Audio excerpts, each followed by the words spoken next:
right, maybe fourth time is the charm here. Hello, it is January 30th, 2022. Hope you're well. This is going to be conclusion part 3 to our series, Living One's Truth. So, just a quick synopsis. Not even really, but as we've gone through these different recordings, we see that we have stepping stones before us as we're moving in the direction of living our truth. And they're very necessary. And you can't, like when you're a kid and you try to jump over one to get to the other one. You're not jumping over any stones to get to the next one here. It's like each one is absolutely necessary. And by stones, we're talking about the different things that we learn, the lessons that we're learning in life lessons that are necessary in order for us to proceed to the next. Kind of touched on that in one of the last ones that we did here, that we said it's like a science. It's not just there is an order to it, as there is to everything in the world. There is an order, and often from our perspective it does feel like things are chaos, or maybe it seems that way, appears that way. But the word cosmos means order. There's an order to the way things are, the way they move in this place. All right?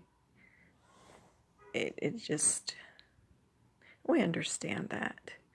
But so in this recording, we're going to talk about the necessity of the things that we mentioned in the last. And if you don't know what that is, then listen to the last one. But the necessity of it, because again, it's a stepping stone that is there for a reason. And when we're going through different experiences, it's very difficult to kind of look down on the situation when we're in the situation, and to realize, I see, there's a picture forming here.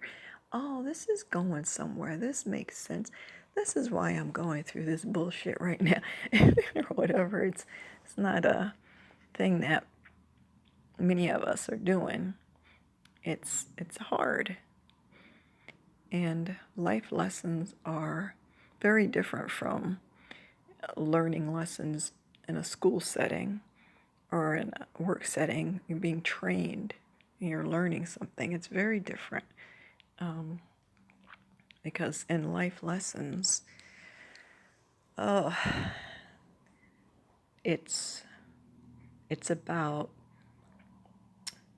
the way that we have been existing, and recognizing the things in the way that we've been existing that have served us but no longer serve us, or have been kind of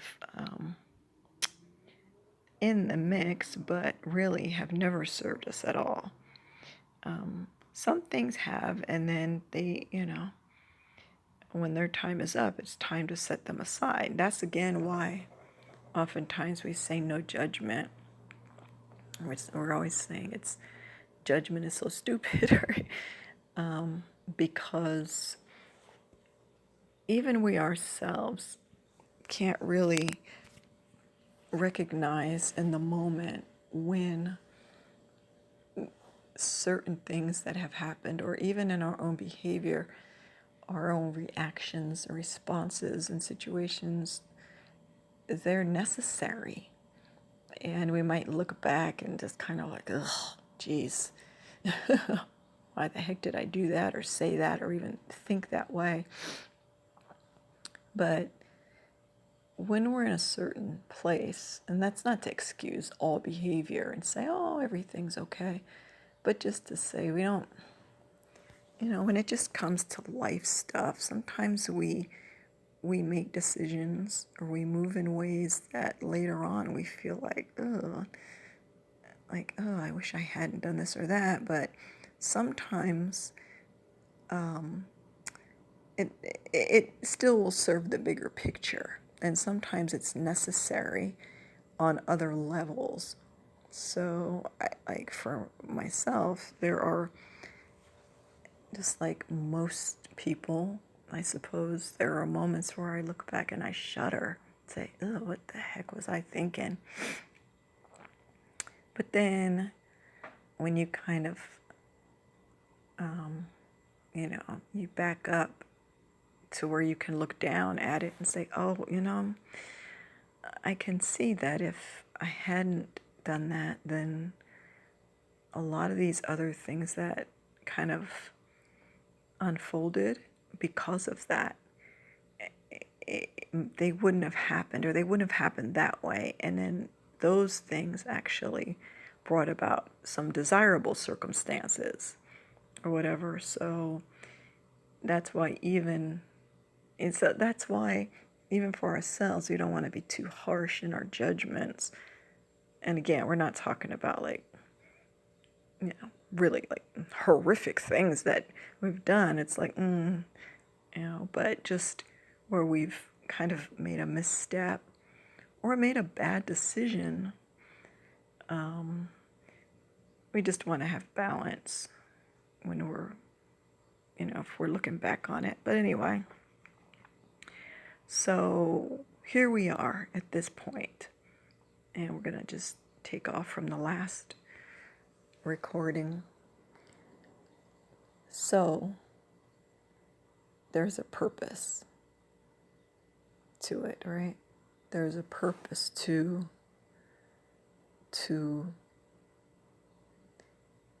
coming to a more clear realization of what part illusion has played in our lives in this place, all the way down to,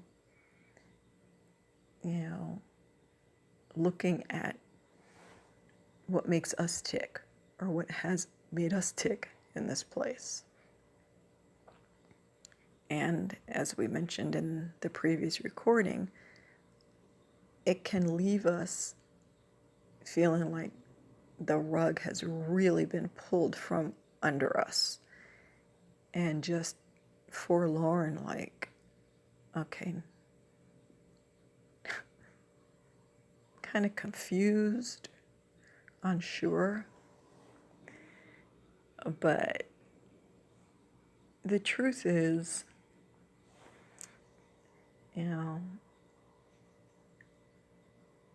there was always confusion and uncertainty. It's just that some of the things that we believed or held to be true, or even cherished closely, we cherished it. To recognize that even those things fall under the category of illusory. It's big. Can't even think of the word. It's big. And it has a purpose.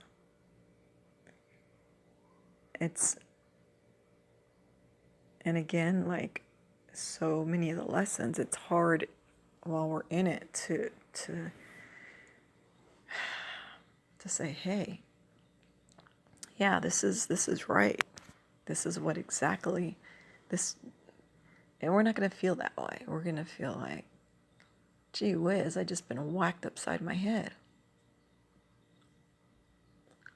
But, and that's normal for where we are and for what we have experienced in this place, and for what we had come to believe as, quote, normal. The feeling that we're left with doesn't feel normal, and that's a good thing, because what had become our normal was not normal in the truest sense, which would be natural. It's just how we adapted to the setting and how we survived. So when we're saying to ourselves at a certain point, who am I? That's exactly where we should be. If that's where you are and it feels anything but right, that's okay. It's supposed to feel that way when it happens. When you're in it and it comes upside your head like that, to not feel it, I don't even know if you would know it. It's such a shattering experience. But then once the dust settles, so to speak, and we can just kind of stand up, shake ourselves off a little and say, this too was necessary. This is necessary. Okay? And if you haven't already guessed, part of the necessity was to realize that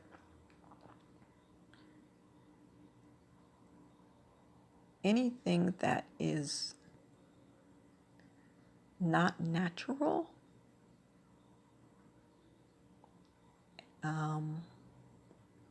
has to fall away, including these ideas that we may have held as precious, having to do with ourselves and our own personality and our own traits and our own, what we considered gifts, maybe.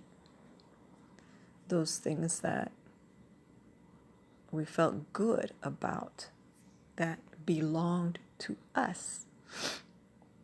So, and it could be that that is part of the lesson, is to realize, okay, you hit the nail on the head right there. That was mine. That belonged to me. I.e., that is what distinguished. How many T's is that? That's what distinguished me from ... You see? And it's this separateness and this division that is being released now and let go of, because that is the illusion, right? And we're just saying that it could be. And again, as always, we're going to emphasize here, this is according to the speaker's own experience. No one else needs to or should even try to subscribe to it if this is not your own experience or something that resonates with you. That is exactly not what we want to be doing, especially at this point when we're talking about letting go of and releasing. The last thing that we want is to be picking up some more stuff to carry around, i.e., you know, the ideas of a person talking into a recording device. If it's something that resonates, well, that's a whole different thing. But it seems to be that that is, at least in part, what the necessity is in this. Just like all the rest. You can't take it with you. Can't take it with you. And those, the word vibes, I guess, is the word that's coming to me is vibes. Those vibes that we're holding about who we are and what we represent, again, how we are distinguished from others, from anything else. No. I forgot the beginning of that sentence. But anyway, that's baggage still. So, anyway, I'm pooped. So hopefully that's been informative to someone, maybe even encouraging. And as always, we want to wish you much love now. Good night.